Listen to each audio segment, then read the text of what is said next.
New series called Uncertain. And I'll tell you one of the reasons why we're doing this series, particularly now, particularly coming even right after Easter.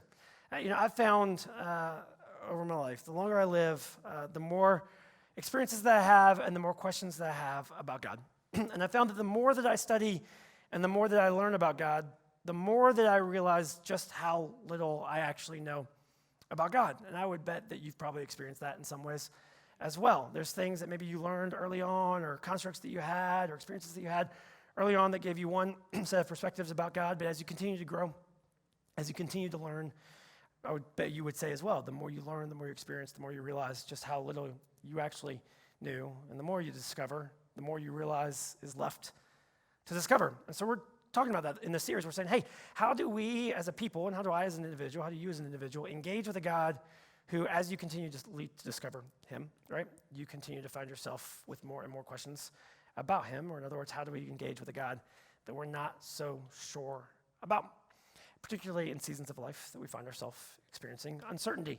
And I'll say this is going to be a key point for our series and our time together, right? I'll say this: uncertainty in general, you know this, uncertainty in general is a part of our everyday experience, right? Not a day goes by that you don't have questions that you can't find quick answers to, right? Not a day goes by that you don't experience something that you don't quite comprehend. Not a day goes by that you don't run into something that you can't fully wrap your head around. Every day you experience new questions, right? About a week ago, we were driving in the car with our daughter, and she asked me a question. She said, "Hey, Dad, why don't clouds fall?"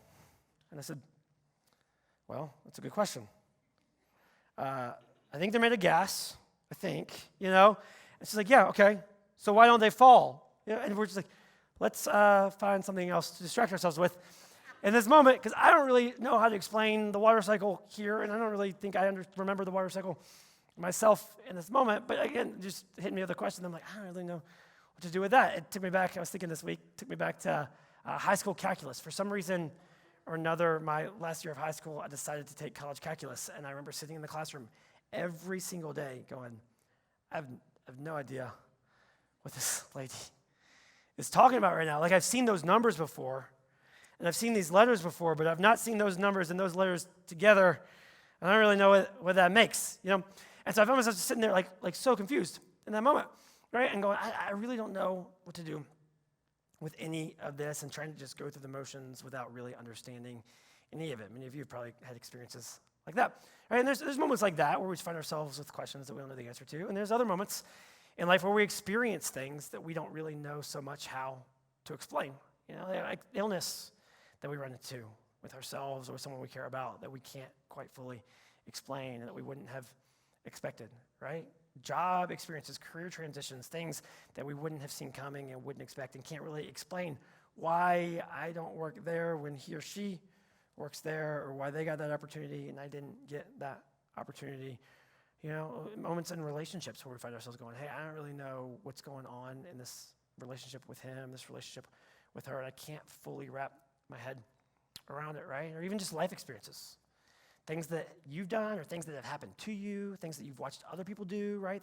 Moments where you've watched people say one thing or do something completely different and found yourself going, I can't quite get my head around that, right? Uncertainty is a part of our everyday experiences, but it's also a part of our deepest life experiences. And you experience enough of these and you start to run into moments where you find yourself asking this question, really just like, hey, where is God in this moment of disappointment? Where is God in this moment of doubt? Or where is God in this situation that I'm not really sure I should be in, right? I don't really know how I ended up in it, or why this would have happened to me, or why I'd watch that happen to her. Where is God in this, right? When you experience moments like that, right, this piece of it, the thing that you're experiencing, can actually create all kinds of questions around God in general that force you to process, right? I found there's two common responses in moments in my life when I find myself faced with a question that I don't really know what to do with, right? When I don't really know how to answer it, I don't really know how to process it. Two ways that I commonly respond. In fact, two ways I've watched other people respond. Two ways that you probably tend to respond in moments of uncertainty. The first one is this: we simplify it often. We just go to simplify what's going on in that moment. So in high school calculus, I didn't know what was going on, and so I just did everything I could to simplify whatever she was saying into something that I could at least get my head around. And so I would learn the steps, and I would do the right steps. I would learn the right motions and the right, when to use this formula, when to use that formula, right? And I would simplify it to the point that I could actually just like work my way through it and get through it. But I didn't actually understand at any level what was going on. I knew how to get the right answer, but I didn't know why it was the right answer. And I was just kind of moving through it, right? And in faith, in life, this is often the approach that we find ourselves taking as well. Many of us have found ourselves in situations where we find ourselves going, hey, I don't really understand what God's doing in this moment. I don't really understand why this would have happened to me. And so what we do sometimes is we take one piece of what we've learned about God, or we take one piece of what we've experienced in the past, and we distill that down to a simple concept that we can hold on to and that we can use. I call it sometimes, you've heard me use this phrase, greeting card theology. Right? A phrase that you could put on a greeting card just to like hold on to for that moment and get through that situation. But it doesn't actually lead to a deeper understanding of God. It just helps us get through whatever situation that we're in, right? It's common for us just to simplify things that we don't fully understand. The other response that I found myself taking is to just disregard whatever it is that I don't fully understand. So in high school, because I guess I wasn't crazy enough to take calculus, somehow I ended up taking or jumping into this overnight math competition. Sounds like the dorkiest thing in the world when you say it out loud, but when you can't play sports in high school, you got to find something to do. So I found myself on this overnight math competition. We literally went to the school 8 p.m. on a Friday night because nothing better to do in Powhatan, Virginia. And so we show up at the high school at 8 p.m. and they give you this math problem. High schools all over the world, or the country, we're doing this. They give you this math problem that it was like beautiful mind style. You know what I mean? Just like, what is going on here?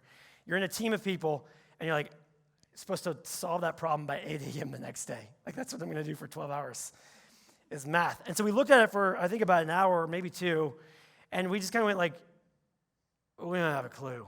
So we spent the rest of the night just playing capture the flag in our high school, which was probably the most athletic thing I ever did in high school, quite honestly, right? But we just say, hey, we don't understand this, and so we're just going to disregard it and move on, right? And again, we take the same kind of approach in life so often, right? You run into a situation, you run into a circumstance, you run into a moment that creates a question about God or a question about faith that you can't get your head around.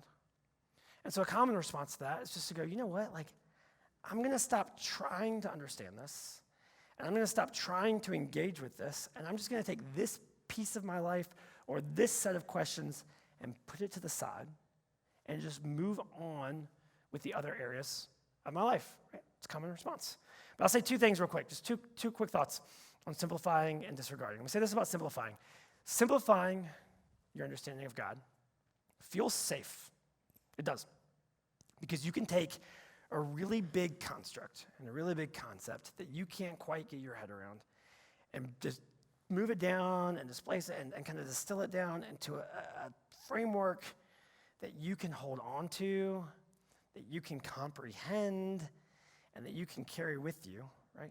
And that feels safe in the moment, but I just say this, and many of you have experienced this, right? A God you fully understand won't stand the test of time. A God you fully understand won't stand the test of time, because many of you have experienced this. You had an understanding of God that you had simplified, and you kind of distilled down and say, hey, I can take this with me. And then you began to experience circumstances in your life that didn't line up with the simplified version of God that you had been holding on to. And all of that began to fall apart. Right? A God you can fully get your head around, a God you can fully understand, won't stand the test of time. Now, when it comes to disregarding, I'll say this. When it comes to just disregarding our faith in general, going, hey, I don't get this, so I'm just going to move past this and just set it aside and not engage faith anymore, right? Disregarding feels easier. It does. It feels easier because you don't have to think about it. You don't have to process it. You don't have to ask the questions. You can just move forward. Right? But this. Disregarding is not the same thing as disbelieving. And I think that's an important distinction. Disregarding is not the same as disbelieving. Like when I was in high school, I didn't stop believing in calculus. I just stopped trying to engage with it, right? And so with faith, I'd say, just because you stopped engaging with a piece of your life, just because you stopped asking those questions at some point, doesn't mean you actually stopped believing. It just means that you kind of moved on and disregarded it and set it to the side. I think you'd agree with me on this, right? There are questions in life that are big enough that are actually worth spending time on and processing. And those are the kind of questions we're going to deal with in this series. Now, I'll say this before we jump into the text. When it comes to moments of uncertainty in our life, it comes to uncertainty in our faith, but this applies to every other area as well. When it comes to uncertainty in our life, right? How we respond determines how much we discover. How we respond to uncertainty determines how much we discover. How we engage with those moments determines how much we get out of them. Now, today we're going to jump into a text. It's an ancient text. It's been with us for thousands of years. It's a text, if you were at Team Night a couple of months ago, you actually heard us talk about this text just a little bit. We're going to dive into it at a deeper level today. But it's a text that describes one of the first experiences that a community of people had with God. It's a text that describes how the people of Israel, many of you have heard this, heard of these, right? The people of Israel who had been enslaved in Egypt began to experience God in ways that they as a community of people had never experienced God before. And as they did, their new experience with God brought a whole new host and a whole new list of questions and a whole new type of uncertainty to them. And how they responded to it determined how much they discovered from it. And how they responded to it, I think, is going to speak to us about how we can respond in moments of uncertainty in our own life as well. So, to catch us up a little bit, the people of Israel, right, the Hebrews, had been enslaved in Egypt for quite a while. Right? And many of you have heard the story, right? Pharaoh, whoa, let my people go. Yeah. I'm not going to do the whole dance. That was in third grade. But hey, they're enslaved in Egypt, right? Moses comes, Pharaoh, God says, let the people go. Pharaoh says no, a bunch of, plagues, what have you. Eventually Pharaoh relents and says, hey, I'm going to let these people go. These people have been slaves in Egypt. I'm going to now let go free out of Egypt and into this new land. And so they get to the Red Sea, right? God parts the waters. They walk through it, right? And so ultimately, to kind of fill us in some gaps, right? The Israelites escaped Egypt, right? Many of us are familiar with that story, right?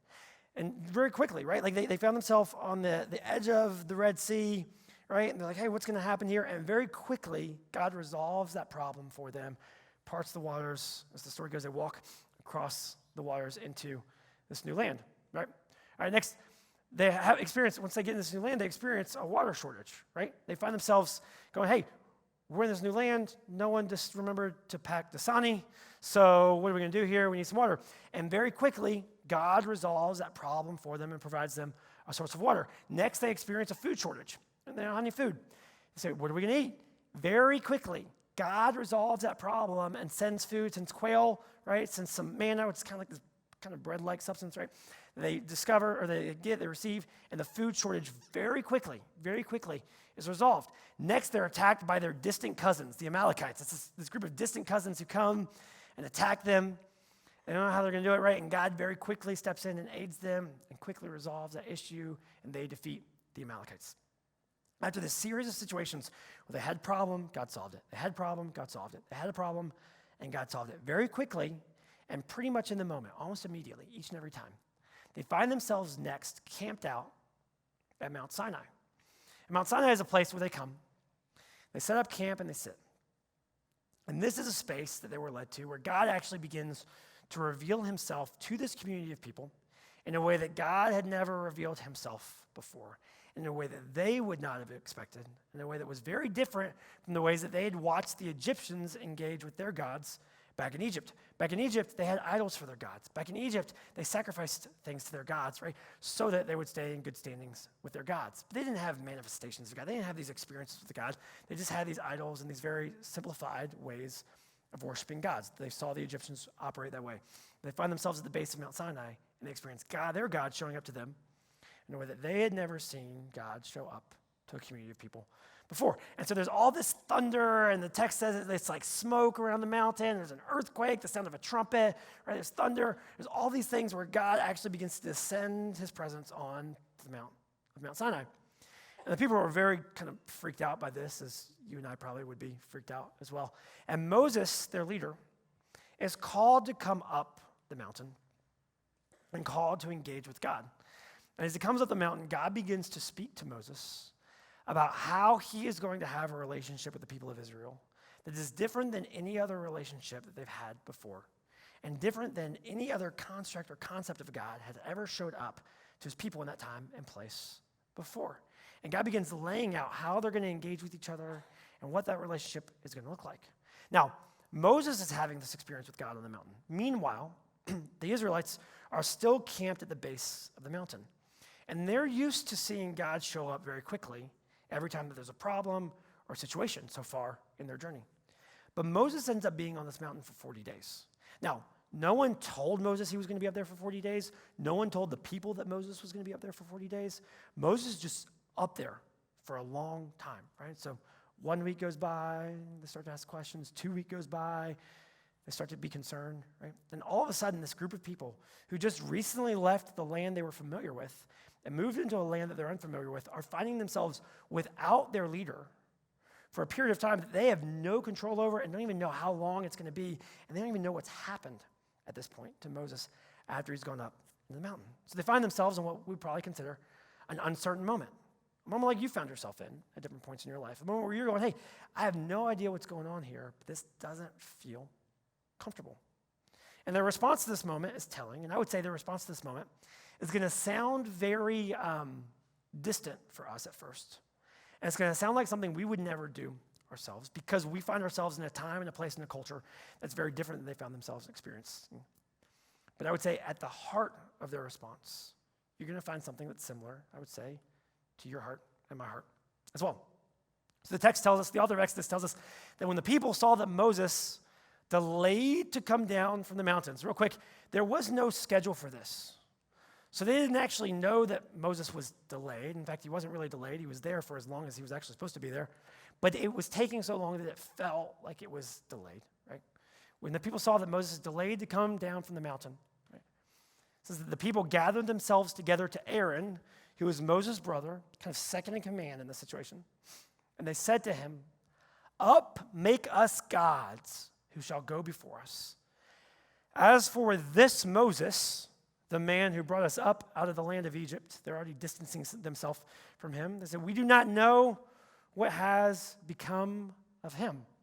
So they found themselves uncertain about what's going on. They found themselves not knowing what's actually happening. And they say, hey, as a result of that, hey, let's make us gods. The Hebrew word for this is make us Elohim. Now it's interesting. When you first read the text in English, you go, hey, they must be neglecting the God who led them out of Egypt. They must be neglecting the God who led them into the wilderness, and they must be trying to create their own God here. The Hebrew for this word Elohim is a pretty common word throughout the Old Testament for God. In fact, even if you read the creation account in Genesis 1 and 2, the word that it used for God in the Hebrew is Elohim. And so when the Israelites say, hey, up, make us Elohim, they're not necessarily saying, hey, we're neglecting that God and we want to create a new God. What they're really saying is, hey, we don't understand what God is doing in this moment. And as a result, we want to create a God or a version of that God that's similar to the ways that we saw the Egyptians engage with their gods back in Egypt. We want to create a version of that God that we can see. We want to create a version of that God that we can touch.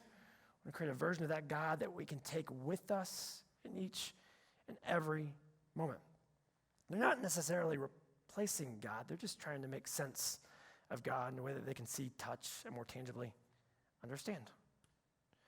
So Aaron says to them, as a response, he says, take off the rings of gold that are in the ears of your wives, your sons, and your daughters, and bring them to me. So all the people took off the rings of gold that were in their ears and brought them to Aaron, and he received the gold from their hand and fashioned it with a graving tool and made a golden calf out of this, a golden cow statue for them. And the people said, these are your gods, again that word Elohim, O Israel, who brought you up out of the land of Egypt. In other words, we saw what God did, and now here's a tangible version of that God that we can take with us into future situations that we're not sure about. The text says, when Aaron saw this, he built an altar before it. And Aaron made a proclamation and said, tomorrow shall be a feast to the Lord. So Aaron is responding to the people in this moment. And he's giving them kind of what they're asking for. And he's giving them a simplified and more tangible version of God. and also at the same time trying to use that simplified, more tangible version of God to funnel them towards God. Which you may ask yourself, why would Aaron do that, right? I just say this. Many of you have felt this pressure before. Right? Religious people and often religious leaders feel a pressure to make God make sense to people. I'm sure that you've had times in your life, if you've been following Jesus for a while, you've had times in your life where you found yourself being approached by a friend or a family member with a question, or approached by your kid with a question that you didn't really fully know how to answer in that moment, but in an attempt to keep that kid or that person or that friend engaged, right? You offered them maybe a simplified or more tangible version or response or answer that you knew deeply wasn't really a full response, but was a response that they could get their head around in that moment. So Aaron kind of responds in this way. And the text tells us that they rose up early the next day. The people rose up early the next day and offered burnt offerings and brought peace offerings. And the people sat down to eat and drink and rose up to play. They're back to enjoying life with a tangible, simplified version of God. They're able just to experience peace and go, hey, we can move on now and get back to enjoying life. Now, after this happens, Moses, while still on the mountain in conversation with God, God begins to inform Moses about what's happening to the people down at the base of the mountain. The text says that, and the Lord said to Moses, go down, for your people whom you brought up out of the land of Egypt have corrupted themselves. No, he says, your people who you brought up. This is fun for me because up until this point, God has been using words like my people, who I have called out of Egypt. And now God looks at Moses and says, your people, in the same way that, your wife, guys, may have looked at you sometimes and said, hey, your son, did you know what your son did today, right? Just distancing himself from the people in that moment. And God says they've corrupted themselves. Go back real quick, sorry. They've turned aside quickly, right? In a moment of uncertainty, they quickly turned aside and saw a more tangible version of God. They turned aside quickly out of the way that God had commanded them. He goes on to say that they have made for themselves a golden calf and have worshipped it and sacrificed to it and said, these are your gods, again, Elohim, O Israel, who brought you up out of the land of Egypt. And the Lord said to Moses, I have seen this people, and behold, it is a stiff-necked people.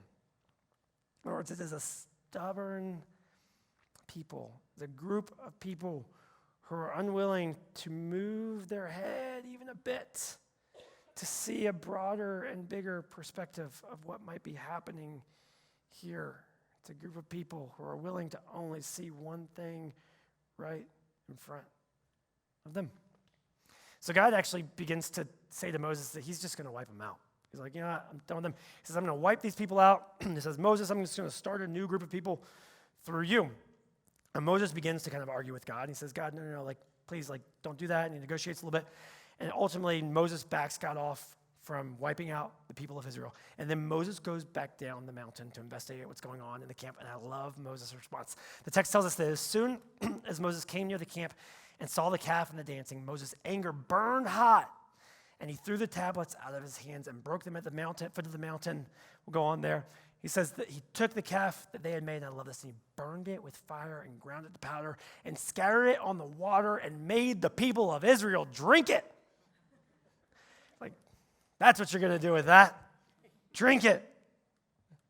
And Moses said to Aaron, what did this people do to you that you have brought such a great sin against them? And now Aaron begins to defend himself. Aaron said, let not the anger of my Lord burn hot. You know the people, that they are set on evil. For they said to me, make us gods who shall go before us. As for this Moses, the man who brought us out of Egypt, we do not know what has become of him. Aaron goes, so I said to them, let any who have gold take it off. So they gave it to me. And I threw it into the fire. And out came this calf. Don't really know what happened, Moses. Just jumped right on out of there. Again, everyone's just distancing themselves from this situation. No. Here's the thing. Moses and Aaron, in a time where God is beginning to reveal himself in a way that they had never seen him reveal himself before. In a time where they were sitting and waiting at a length that they had not had to sit and wait before. In a time where they're experiencing delay that they had never experienced before. Moses and Aaron respond in two very different ways. Right? Moses, in this moment, begins to draw closer to God. And Moses is on the mountain experiencing God, not necessarily understanding God, not necessarily comprehending, and not having any more information about how long he's going to be up there than anybody else did. But yet he finds himself drawing closer and experiencing God. Aaron, on the other hand, finds himself simplifying God. Trying to simplify God into a construct and a framework that he can get his head around, everyone else can get their head around, and they can take them with them into future moments, but also a version of God that they would never discover anything else about. So as I reflect on these two responses, I'd just say this, I'd say a few things, right? This is natural for all of us. We all have a desire to make God make sense. In the moments of greatest difficulty, in the moments of struggle, in the moments of disappointment, in the moments of doubt, in the moments of our life where we find ourselves uncertain about what's going on and where God might be in that, we all have a desire to make God make sense. Right? And some of us have done this before. Some of us have watched other people do that before and watched the inauthenticity in what they were doing and just said, hey, I don't want anything to do with that version of God or that kind of faith or life. Some of us have inadvertently done that for ourselves, experienced new seasons and realized that the constructs that we had no longer hold up. We all have a desire to make God make sense. But here's the thing. An uncertain God cannot be fully explained. An uncertain God is not one that you can fully wrap your head around. And quite honestly, I'm not sure at the deepest parts of you, you actually want that anyway. Because a God that you can get your head around, a God who you can fully understand, isn't any more complex or any more deep or any more knowledgeable or any more wise than you are or that I am. So an uncertain God cannot be fully explained. But I will say this, an uncertain God is best discovered. Not by simplifying, not by distilling, not by trying to break it down and get my head around it fully. An uncertain God is fully discovered through experience. This is the most important thing I could say today. I really believe this. The most important thing I could tell you today is this. Your experience with God, just like anything, your experience with God is largely impacted by your posture and your response in uncertain moments. Your experience with God is largely impacted by your posture, and that's true of any experience. I remember when I was in high school, lots of high school stories today. When I was in high school, my mom came to me one day. She said, hey, we're going to be up in the Northeast for Christmas. She said, I want to take you and your sister and your dad wants to go too. We want to go to a Broadway show and go see Phantom of the Opera.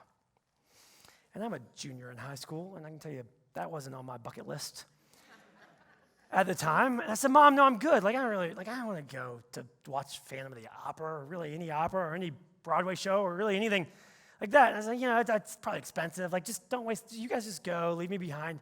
It's fine. I want to do it. My mom's like, no, I really want you to go. I'm like, I don't really want to go. I don't really want to go. It's going to be boring. It's going to be lame. I'm not going to like it, whatever. It's like, no, I want you to go. I said, fine. So I kind of begrudgingly said yes to this and said, okay, I'll go. So we show up. We take a train into New York. All of a sudden, we're in Times Square. And I'm like, man, what's going on here? Then there's this ticket booth, and there's a line of hundreds of people lined up to get tickets to these shows. And I'm like, okay, so they can't be that bad if all these people want to see this thing. You know what I mean? And finally, by the time that I think 6 o'clock rolls around, we walk into the theater.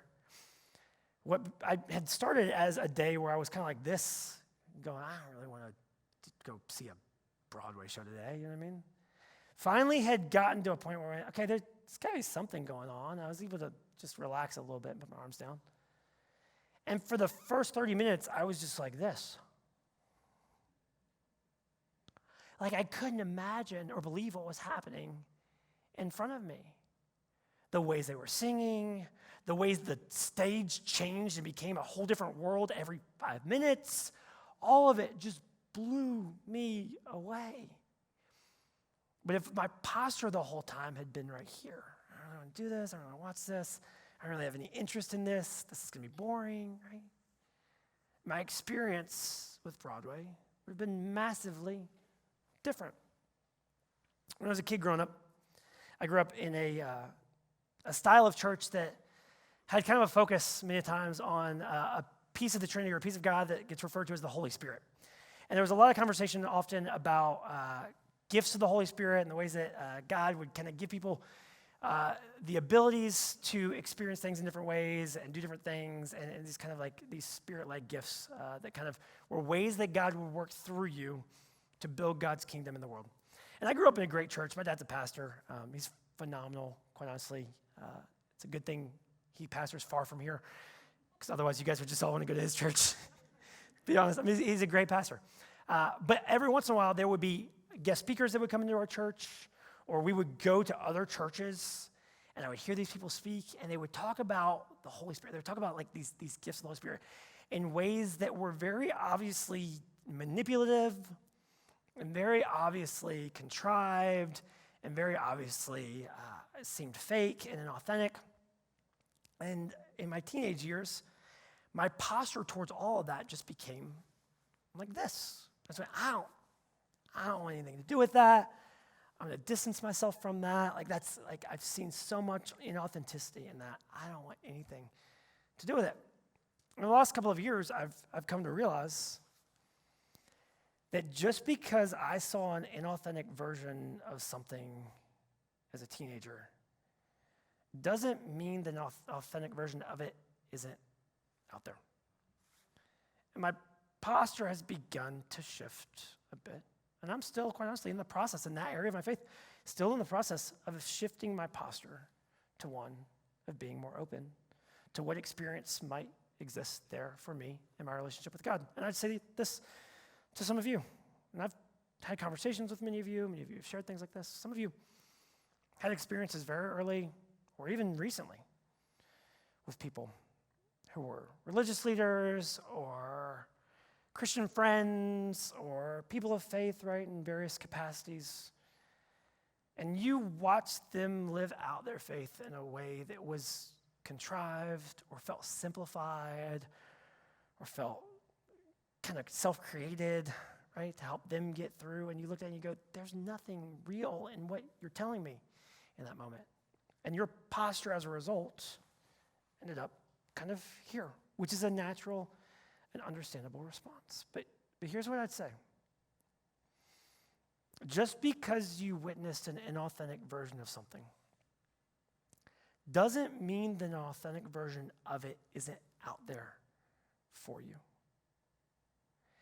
And if you will begin to adjust your posture and you begin to let your arms down and you begin to open yourself up, I genuinely believe that in moments of uncertainty, with a God who you are probably very uncertain about, you will begin to have experiences that you can't fully describe and you can't fully explain and you won't be able to put words to and you couldn't fit it on a greeting card. But it will shift your understanding of God and it will shift the way that you engage each moment and each season of uncertainty in your life. And also say this, there's some of us in the room who find ourselves, you followed God for years and years and years and years, and you've been fully engaged with God. But new moments of uncertainty and new seasons of uncertainty are going to cause new questions for you and create new levels and types of confusion for you that will give you the opportunity to do one of two things. You can either hold on to the things you already know about God and assume that God's going to show up in the exact same ways again in the future. Or you can open yourself up to discovering even more about God and how he might show up in your life through that circumstance that will shift even further how you engage future circumstances. And the way I'd kind of encourage you is this. If you're looking in a situation in your life, and as you pray about it, and as you talk to God about it, and as you believe about it, and you kind of hold on to faith in it, there's only one possible outcome that you can imagine being from God. You might have an opportunity to open up your posture and open yourself up a bit further to experience God in a way that maybe you just haven't had the chance, or maybe you just haven't yet given yourself the chance to experience him. And when you do, I really believe this, I've watched it over and over and over again. When you do,